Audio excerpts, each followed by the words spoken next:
You ask Tiger to solve. This deals with linear equations with one unknown. The final result is a equals -13. Let's solve it step by step. Simplify the expression. Expand the parentheses. Group like terms. Simplify the arithmetic. Group all a terms on the left side of the equation. Subtract a from both sides. Group like terms. Simplify the arithmetic. Group like terms.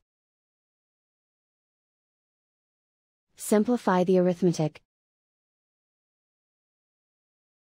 Group all constants on the right side of the equation. Subtract 1 from both sides. Simplify the arithmetic.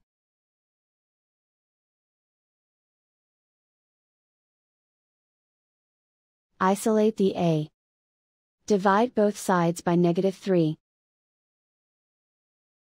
Cancel out the negatives. Simplify the fraction. Move the negative sign from the denominator to the numerator. Find the greatest common factor of the numerator and denominator. Factor out and cancel the greatest common factor. And so the final result is a equals -13.